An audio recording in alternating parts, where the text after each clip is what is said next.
Hi y'all, Kraken Latte here. It's that time again where I bring you my tips, facts, or experience that you may or may not find helpful. No matter what kind of player you are, it's likely you've come across this curious currency, polished pet charms. True to their name, these charms are used to buy items for your pets as well as the pets themselves from vendors. Whatever you want to use them for, they are actually quite important to the pet battling and collecting world as they give you access to upgrade stones needed to increase your pet's level or quality. One of the main sources of this currency is from world quests, which of course require you to do pet battles.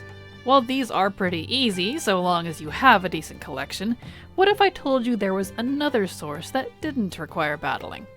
Before I show you what that is, I want to preface that this is a one-time per character source, and is best taken advantage of with all the alts you may have.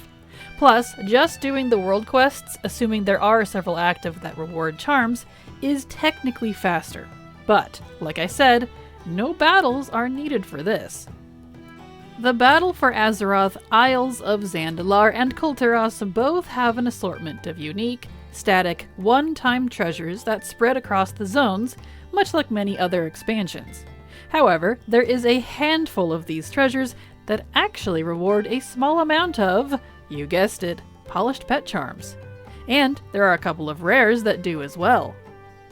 There are technically more sources like this than I'm about to show you, but these are the ones that I find are the easiest to get and don't need anything funky beyond zone access unlocks.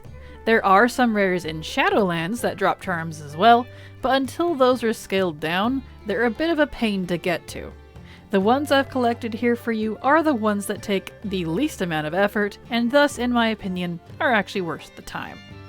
So, in this list, I have 7 chests and 2 rares, all from the BFA zones, which will reward you with a total of 50 or more pet charms in about 15 to 20 minutes, assuming you have flying. Since I know I am not the only visual learner, let's go through each of these real quick so you know where they are. In northwestern Drustvar, we have the Merchant's Chest. This one requires a key to open, but worry not, the raven who has the key is flying around above you. Just kill it to get the key. Down in southwestern Drustvar, we have the stolen Thornspeaker cache. This is guarded by 3 of those wicker beasts inside of a little cave, so just kill them and you should be able to get to the chest. Still in Drustvar, we have the Beastly Ritual Skull, which actually spawns the rare, the Cottontail Matron. Now, if you don't see this star or the skull, move on.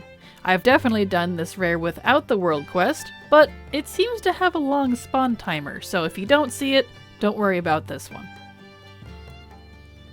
Up in northern Tiragarde Sound, on a rock outcropping, we have the Precarious Noble Cache. Nothing fancy needed for this one, just go loot it. Up in western Stormsong Valley, we have the rare Poacher Zane. This guy should be up pretty much all the time, and he's got a short spawn timer, so have at. Over in eastern Stormsong Valley, we have the Sunken Strongbox found under the water beneath the ship that is docked here in its little harbor area. Jumping across the pond to Zuldazar, we have the Exile's Lament. This is in a cave on the eastern side, and there's no other requirements to get to it. Over in southern Vol'dun, we have the Deadwood chest. This is on its own little rock outcropping, so just hop up there and get it. Up in northwestern Vol'dun, we have the Sandsunken treasure. There's a little bobber here in the water. You just click on that and it will spawn. Phew, that's quite the list. We're not done yet though. I have a few more things you should know. First, I'm sure you noticed that these span across both Zandalar and Kulturas.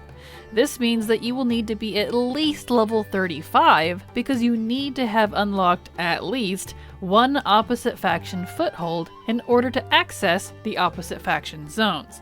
Not too big a deal, though it is annoying that those unlocks are not account-wide. bleh. I'm also sure you've noticed that I've included the waypoints for each treasure or rare for you. It's quite the list, and I have it all in the description. To make this easy on you, the add-on aptly called Paste is the one that I highly recommend you get for this, as you can copy and paste lists of waypoints all at once, instead of one at a time. And of course, you'll want the add-on TomTom for the waypoints and arrows to accompany this. You could also get the Handynotes add-on for Battle for Azeroth treasures if you want, but it's not really needed since we have the waypoints and we don't want to go after all the treasures, just these ones. As one last tip, since the chests are once per character treasures, the best way to know if you've done these is to check your Treasures of X Zone achievements, like Treasures of Vol'dun, Treasures of Tiragarde Sound, etc., to see if that character has already looted the ones of the matching names in the list. Handy! And there we have it. If you think I've missed information, or you want to request I do a specific guide, let me know in the comments below. Even if I don't answer you, I just might add your idea to my list. As always, thank you so much for watching, and remember, it's never too latte.